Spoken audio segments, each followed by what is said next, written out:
João capítulo 9. Quero ler João capítulo 9. Que o Senhor nos dê a sua palavra. Fale conosco e abra os nossos olhos. João capítulo 9. Jesus está ainda em Jerusalém. Está aqui no sul, em Jerusalém. Teve aquele incidente com a mulher que foi flagrada em adultério. Aí então ele pergunta, ele diz, quem não tem pecado atire a primeira pedra. Pergunta para a mulher, ninguém te condenou, eu também não te condeno, vá em paz e não peque mais. Então Jesus tem essa ousadia e essa estatura para fazer releituras da lei de Moisés, para aplicar a lei de Moisés. Ele é senhor da lei de Moisés, ele se comporta dessa maneira.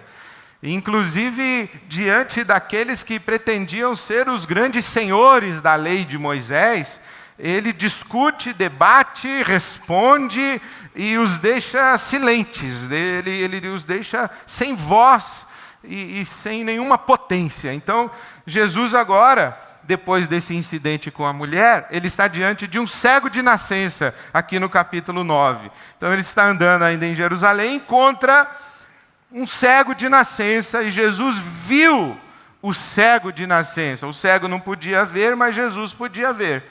E Jesus viu um cego de nascença. E os discípulos de Jesus então perguntaram, mestre, quem pecou? Este homem ou seus pais, para que ele nascesse cego?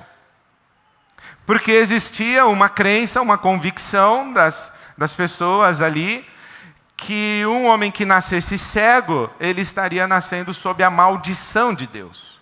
Ele estaria nascendo amaldiçoado. Nasceu cego, nasceu sob maldição. Isso na cultura de Israel é muito consistente, porque já no Decálogo, nos 10 mandamentos, existe essa fala muito contundente de Deus: eu visitarei a maldade dos pais nos filhos até a 3ª e 4ª geração. Então, essa noção de que um homem que nasce nessa condição de cego é porque está amaldiçoado por Deus. Então, os discípulos querem saber se o pecado é dele mesmo ou se o pecado é dos seus antepassados. E aí fala assim, mas como o sujeito já nasceu cego, não teve nem tempo de pecar para receber a maldição. Teve sim, na barriga da mãe. Você peca na barriga da sua mãe. Porque a Bíblia conta, por exemplo, a história de Jacó e Esaú, que brigavam dentro do ventre de sua mãe pela primogenitura, para saber quem ia ser o primogênito. Então é uma narrativa bíblica que já mostra para nós que nós carregamos esse vírus da cobiça, da inveja, da competição, esse orgulho de desejarmos a primazia, de sermos o primeiro e etc. Isso já vem lá do ventre. Então essa cultura em Israel é muito, muito clara. Então eles querem saber quem pecou. E Jesus responde no versículo 3, nem ele, nem seus pais pecaram. Mas isso aconteceu para que a obra de Deus se manifeste na vida dele. E então Jesus, diz o versículo 6, que Jesus cuspiu no chão, misturou terra com saliva, aplicou aos olhos do homem e mandou que o homem fosse lavar-se no tanque de Siloé. O tanque de Siloé é o tanque onde os sacerdotes estavam, lá naquele dia da festa dos tabernáculos, em que eles buscavam água para despejar e fazer a lavagem dos degraus do templo de Jerusalém. E também o tanque de Siloé é o lugar onde os sacerdotes buscavam água para lavar os animais que eram sacrificados no templo também, ali no tanque de Siloé e no tanque de Betesda. Então, onde você quer encontrar sacerdote, se você quer encontrar sacerdote em Jerusalém, vai no tanque de Siloé que vai ter sacerdote por lá. Então, Jesus propositadamente manda esse cego de nascença lavar os seus olhos no tanque de Siloé para que os sacerdotes vejam que um cego de nascença acabou de ser curado. E quando isso acontece, a notícia se espalha por Jerusalém, porque é um fato extraordinário. Se você pega o capítulo 9 de João, o versículo de número 32, diz aí que ninguém jamais ouviu que os olhos de um cego de nascença tivessem sido abertos. E por que os olhos de nascença, por que um cego de nascença não foi curado até então na história de Israel? Primeiro por causa disso, que eles acreditavam que um cego de nascença estava amaldiçoado por Deus. Então, quem curasse um cego estava revogando uma maldição divina. E quem é que pode cancelar uma maldição que Deus coloca na vida de alguém? Só Deus. E Jesus está dizendo, muito prazer, Deus, eu estou cancelando uma maldição divina. Vocês não acreditam que esse homem que nasceu cego, nasceu amaldiçoado por Deus e que só Deus pode tirar essa maldição? Então, eu estou tirando. Logo, quem sou eu? Deus, muito prazer. E na história de Israel, acreditava-se que somente o Messias poderia curar um cego de nascença. Então, o que Jesus está dizendo? Muito prazer, Messias. É isso que acontece aqui no capítulo 9. E quando acontece isso, a confusão está estabelecida.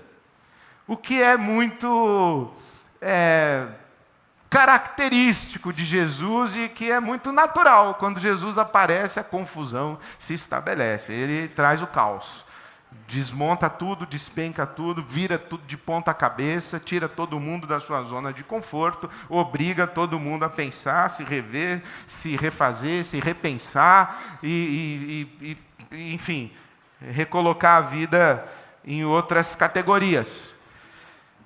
E aí então as autoridades judaicas começam a investigar o que está acontecendo, porque eles não querem admitir que Jesus é o Messias, e ficam muito incomodados que Jesus fez esse milagre no sábado.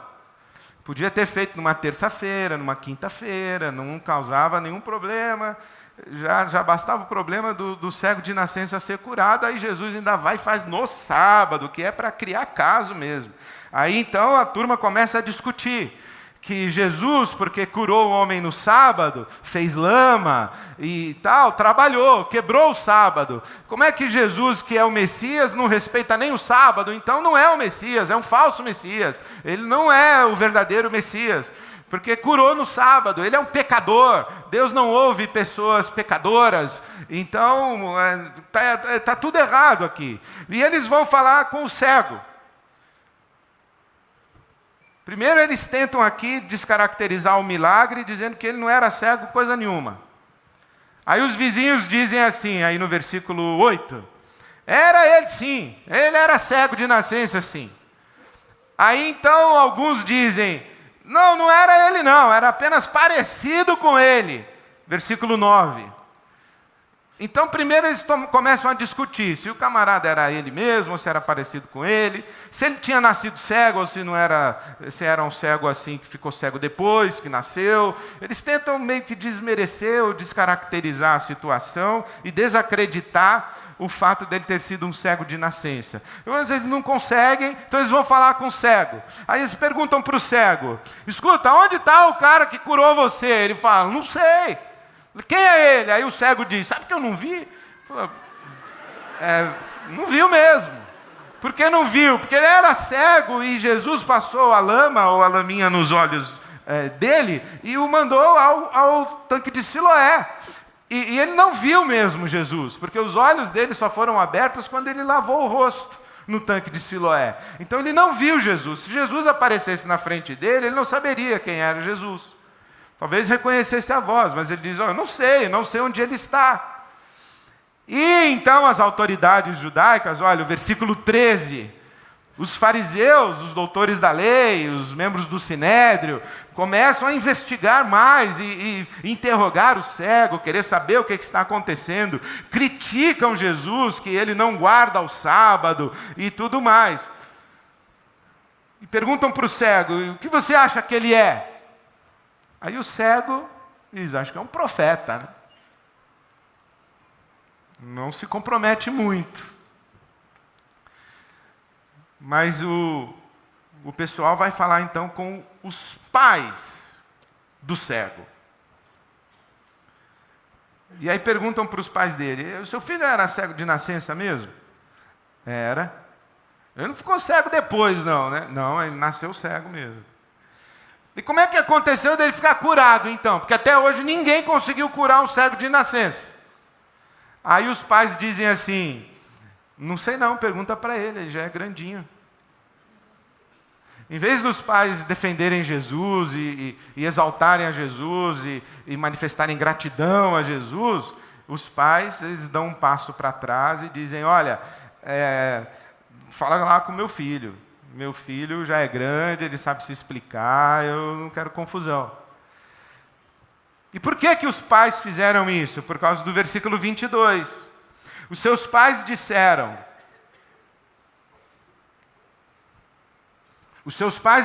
isso porque tinham medo dos judeus, pois estes já haviam decidido que se alguém confessasse que Jesus era o Cristo, era o Messias, seria expulso da sinagoga. Foi por isso que os seus pais disseram, idade ele tem, perguntem a ele.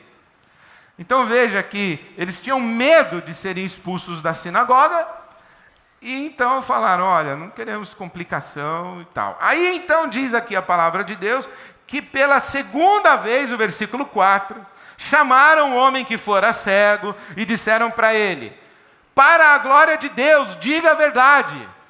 Eles apelam para a glória de Deus. Se fosse hoje a gente ia falar assim, jura pela sua mãe mortinha. Mas eles falam alguma coisa assim, eles invocam o que tem de mais sagrado, é a glória de Deus. Fala a verdade. E aí o cego diz, pessoal, eu já falei a verdade.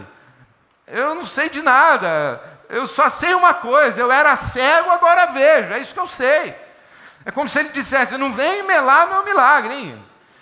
Não vem estragar, vai pedir revisão de prova agora? Não faça isso. Já estou bem aqui, não desenterra esse negócio, vai com as questões de vocês para lá, porque tudo que me cabe responder, eu já respondi, o que eu sei que eu era cego, e agora eu vejo. Mas eles insistem, eles querem saber mais, onde está Jesus, como é que aconteceu. Aí o cego manda essa. Eu estou achando vocês curiosos demais. Aí no versículo 27 ele falou, eu estou achando que também vocês querem ser discípulos dele. Aí pegou pesado. Diz aí o versículo 28 que os mestres de Israel, os fariseus, insultaram o cego e disseram, discípulo dele é você, nós somos discípulos de Moisés.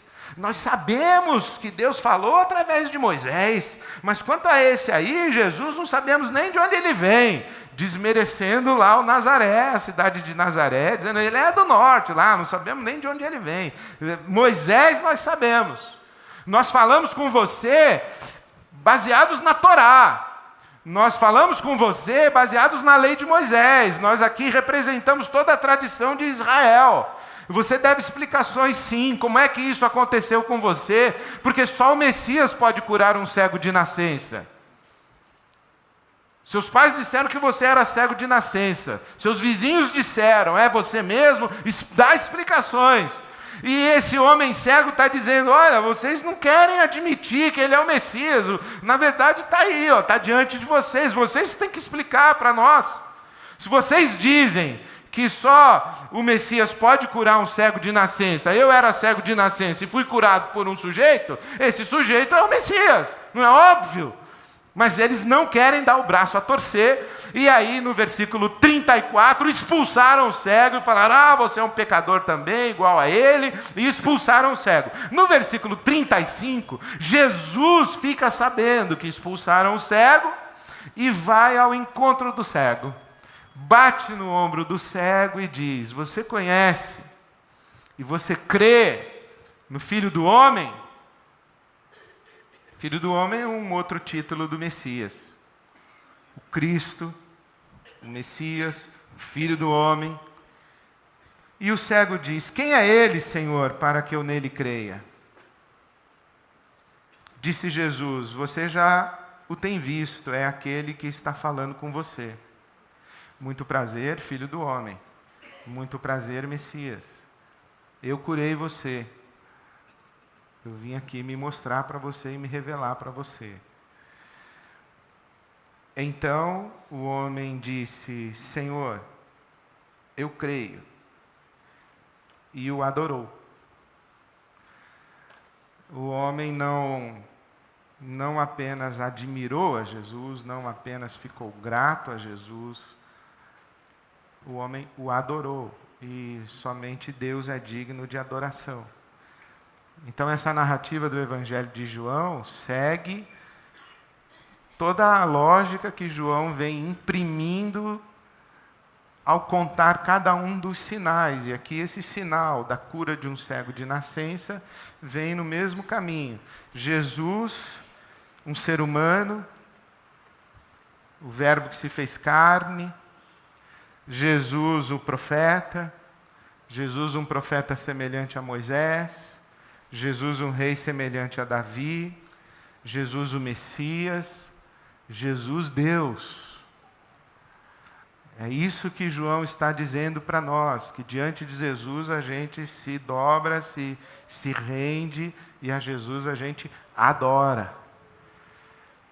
Mas esse capítulo todo aqui, que Jesus encerra dizendo: foi para isso que eu vim, para que os cegos vejam e os que veem se tornem cegos.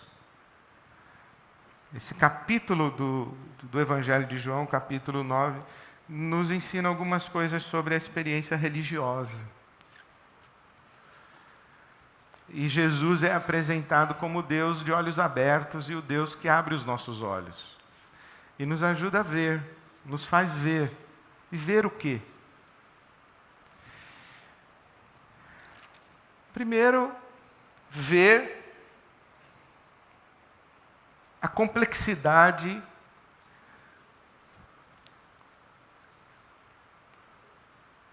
opressora da lógica religiosa. Jesus desmascara essa lógica opressora. Que lógica opressora? A lógica da maldição. E não só a lógica da maldição, mas essa ideia que toda a humanidade sempre teve.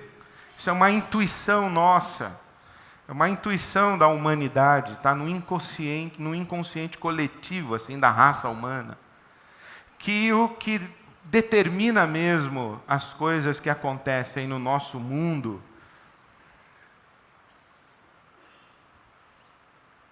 está no andar de cima.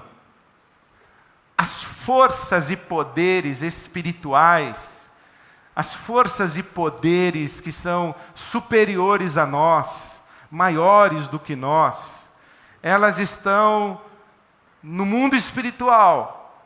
E são elas que determinam o que acontece aqui embaixo, no andar de baixo, no nosso mundo. Porque é assim que começa esse sinal, a narrativa desse sinal, e esse fato de Jesus com seus discípulos e com o cego de nascença. A pergunta dos discípulos é: quem pecou? Ele ou os pais dele? Porque ele aqui no andar de baixo é um homem cego de nascença. Mas ele só é cego de nascença aqui no andar de baixo, porque as forças espirituais do andar de cima decidiram que ele nasceria cego. As coisas acontecem aqui embaixo de acordo com as decisões lá de cima. Você pensa que você é dono da sua vida, mas não é. Você pensa que você está no controle da sua vida, mas não está. Existem poderes que estão por trás e acima de você e da sua vontade. E o que esses poderes fazem, e a maneira como eles se relacionam, são esses poderes que, na verdade, fazem, dispõem, põem, deixam de fazer aqui embaixo. Nós somos só peças nas mãos deles. Isso faz parte da nossa intuição. Já na lei de Moisés era assim. O problema é que a gente não consegue conviver com esse fato. Que alguém vai decidir por nós e que nós somos joguetes na mão de alguém. Então a gente se rebela contra esse alguém ou contra essas forças.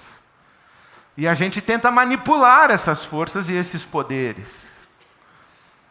Então Moisés falou: olha, é o seguinte, se você quiser se dar bem na vida, obedeça aos poderes. Se você quiser se dar mal, é simples, se rebele contra os poderes. Se você fizer tudo certo, você vai ser abençoado. Se você não fizer o que Deus está mandando você fazer, você vai ser amaldiçoado.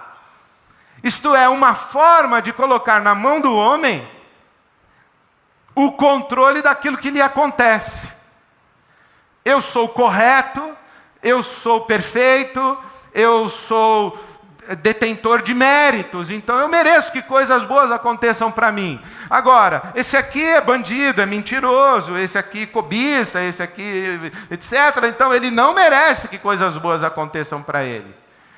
Que é uma forma de rebeldia contra o que está sendo discutido e debatido lá em cima.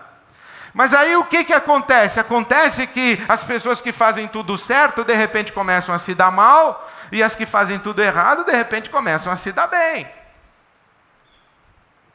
Aí você abre a sua Bíblia em Isaías capítulo 3, versículo 10, você vai ver um negócio que é assustador. O profeta Isaías dizendo: olha, diga ao justo que vai dar tudo certo na vida dele. E diga ao injusto que vai dar tudo errado na vida dele. Aí o pessoal começa a observar e percebe que tem gente justa se dando mal e gente injusta se dando bem. Então precisa ter uma outra explicação, não é Deus. Quem é? É ele mesmo. O nojento, é o capiroto, é o demônio, é o coisa ruim. É o diabo, é Satanás. E aí então surge o livro de Jó. O livro de Jó diz o seguinte: Jó era um homem bom, mas aconteceram coisas erradas na vida dele. Então quem fez? Foi o diabo. Por quê? Porque ainda estamos raciocinando com essa lógica, de que as coisas que acontecem aqui embaixo acontecem porque lá no andar de cima se decidiu o que aconteceria. Alguém lá em cima, alguma força, algum poder. Ou foi Deus ou foi o diabo, mas eles lá, o conflito entre eles, a gente aqui é que sofre. E olha que na tradição judaica, ainda eles são melhores do que a tradição cristã evangélica.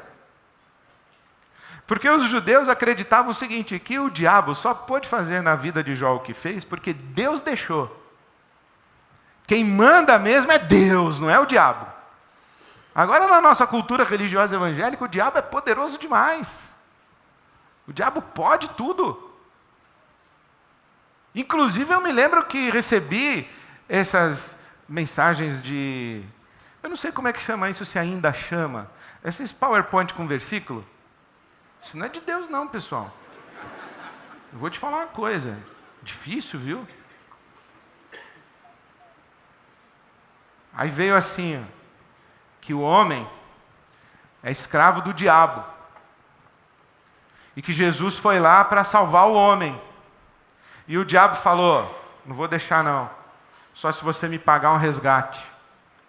Aí Jesus foi, morreu na cruz, e foi lá dar o sangue dele para o diabo, pagando o resgate para o diabo soltar a gente.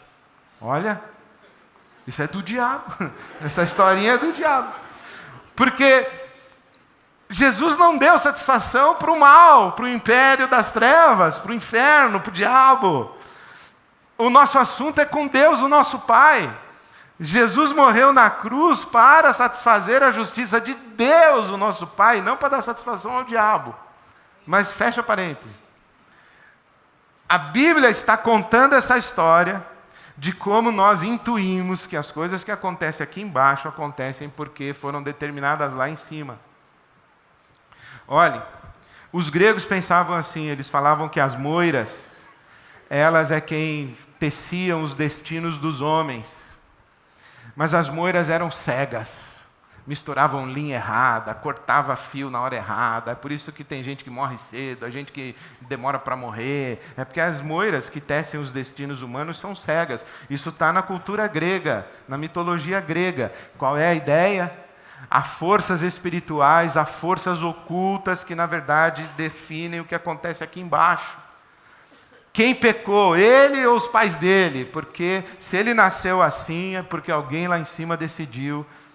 Se você perdeu seu emprego, é porque lá em cima alguém decidiu, ou foi Deus ou foi o diabo.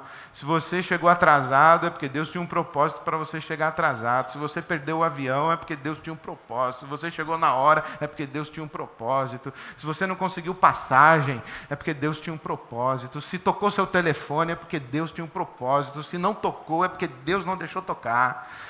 E assim vai, tudo é Deus. E quando dá certo, é de Deus. Mas quando dá errado, foi o diabo. Então a gente vai, porque as coisas acontecem ou deixam de acontecer, porque lá em cima elas estão sendo tratadas. E aí Jesus diz, nada disso. Vamos parar com esse papo de maldição aqui. Vamos parar com essa conversa de maldição. Nem ele, nem os pais dele. E traz a responsabilidade para nós.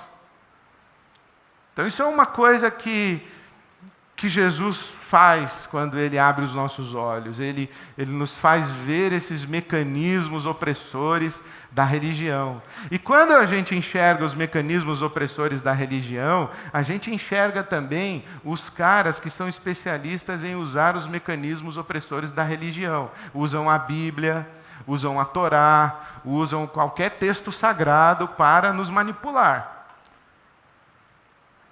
Se você não seguir, eu vou expulsar você da sinagoga, hein? Se você não fizer direito, eu vou expulsar você, eu vou excomungar você, eu vou retirar a cobertura espiritual. Eu vou te amaldiçoar. Se você não estiver na visão, se você estiver no erro, se você estiver em rebeldia, eu vou te amaldiçoar, depois não reclama.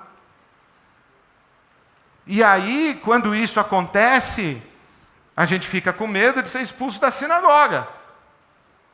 E quando Jesus chega e nos faz ver esse mecanismo ameaçador, amedrontador, esse mecanismo de manipulação e os manipuladores, acontece uma coisa que dói na gente muito mais.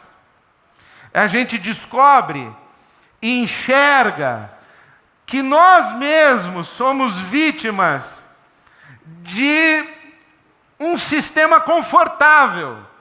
E que a gente gosta desse sistema confortável de manipulação, porque dá uma certa segurança para nós. E também, olha, a nossa vida já está encaixada. Veja que interessante, né? Os pais do menino, ou do que já não era menino, né? Já era um cara crescido, eles não ficam felizes que o filho foi curado. Eles já se haviam habituado com o fato de terem tido um filho cego de nascença. Inclusive já estavam conformados que Deus tinha feito ele nascer cego. Inclusive o filho deles vivia pedindo esmola nas ruas. E eles já estavam de boa na sinagoga.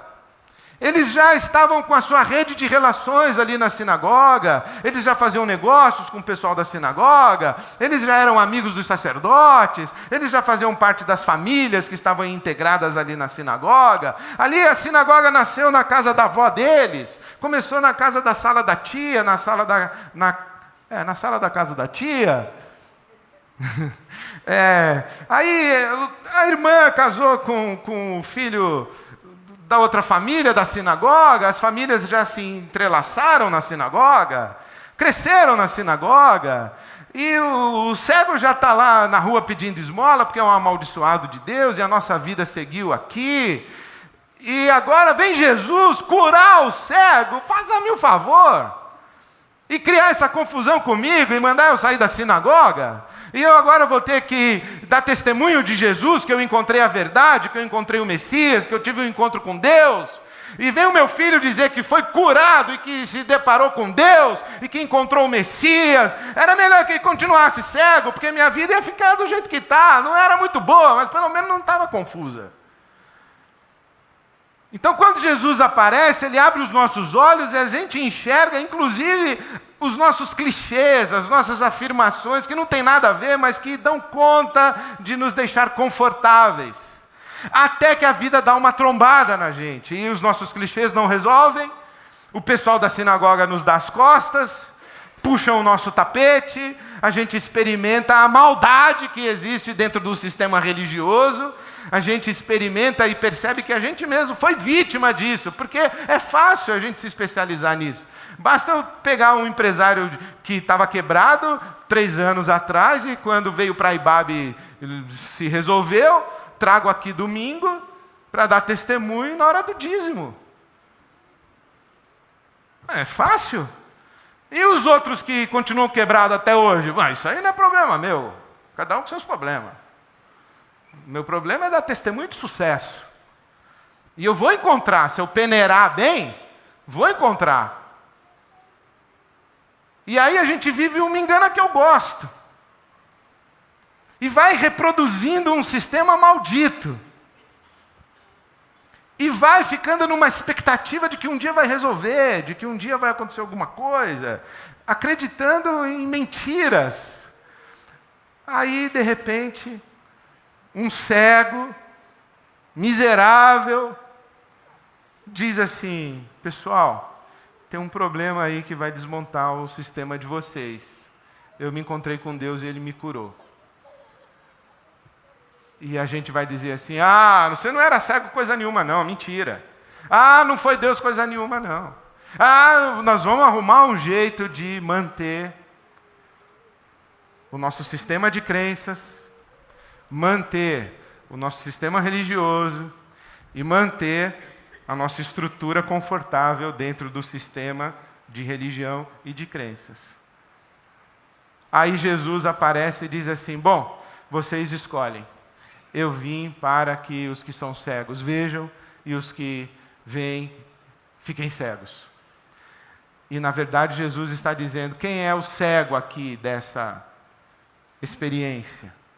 Quem é o verdadeiro cego? No nosso ditado popular, o pior cego é aquele que não quer ver. O pior cego é aquele que não quer ver, que fica apegado ao seu sistema. Aí Jesus nos convida a abrir os olhos e diz assim: olha, vamos fazer o seguinte, vamos rever tudo. Como assim, Jesus, rever tudo? Vamos começar com meu pai? O seu pai? Vamos começar revendo meu pai? Vamos lá. Bom, vocês acreditaram que o meu pai visita a maldade dos pais dos filhos até 3ª e 4ª geração, não é?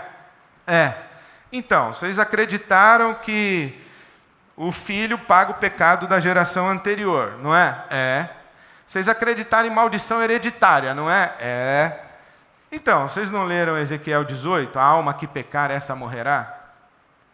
Vocês não leram Ezequiel 18, o profeta, que disse que se o pai for um homem justo, ele vai viver. Se o filho for um homem ímpio, ele vai morrer. E se o neto for um homem justo, ele vai viver, e que um não paga o pecado do outro, cada um é responsável por si. Vocês não leram Ezequiel falando isso? Essa parte a gente não conseguiu entender, porque parece que contradiz, né? Ezequiel contradiz lá o Êxodo 20. Falou, então, tá vendo? A gente tem que ir fazendo revisões. O que a gente acreditou lá atrás não combina direito com o que está acontecendo, a gente vai arrumando outra explicação. Não, mas é assim mesmo? Aí Jesus fala, não sei, o que você acha?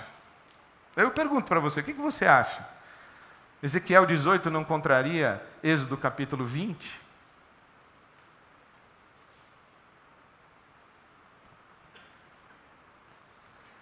A Bíblia, meus queridos, a gente lê de trás para frente.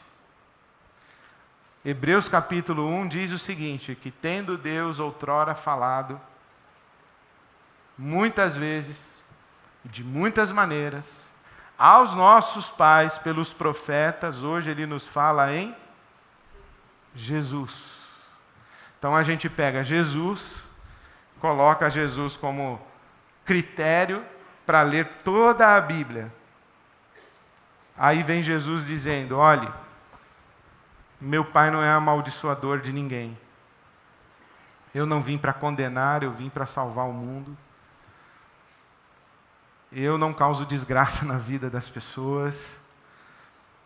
E eu não posso tolerar esse sistema que vocês construíram, que mantém vocês confortáveis, enquanto vocês vivem acostumados com cegos pedindo esmola no meio da rua. E usando ainda o nome do meu Pai para explicar isso. Eu não vou permitir que isso seja feito. Então eu vou abrir os olhos de você. Quem quer ver, que veja. Quem tem ouvidos para ouvir, que ouça. Porque quando Jesus chega, Ele abre o horizonte de possibilidades.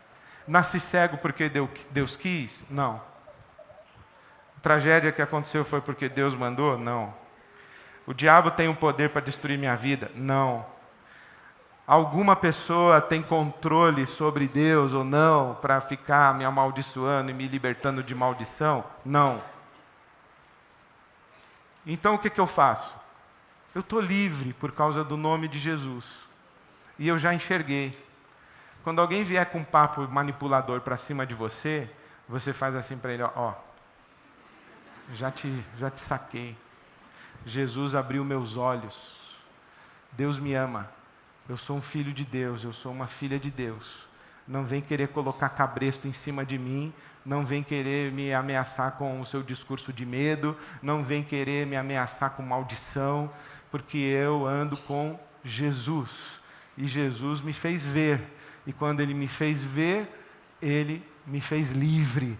Então eu vou viver a minha liberdade em Jesus. Não é maravilhoso esse Jesus? Não dá vontade de segui-lo? Dá.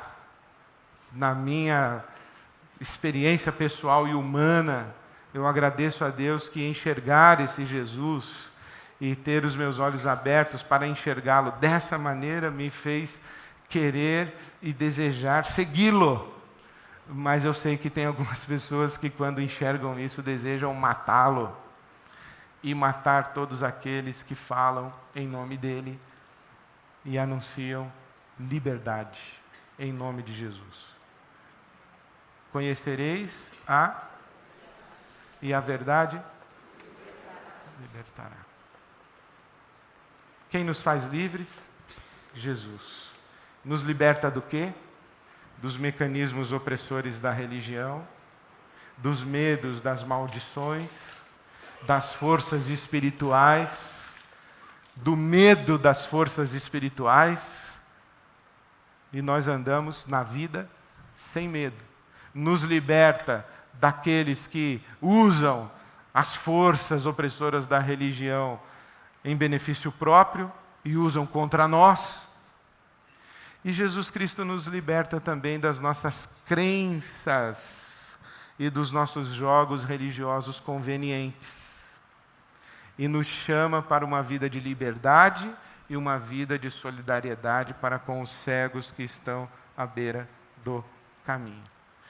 Que o Senhor nos faça livres e que a gente saia daqui para seguir a Jesus com essa liberdade toda que Ele nos deu. Amém. Amém. Que Deus abençoe a todos.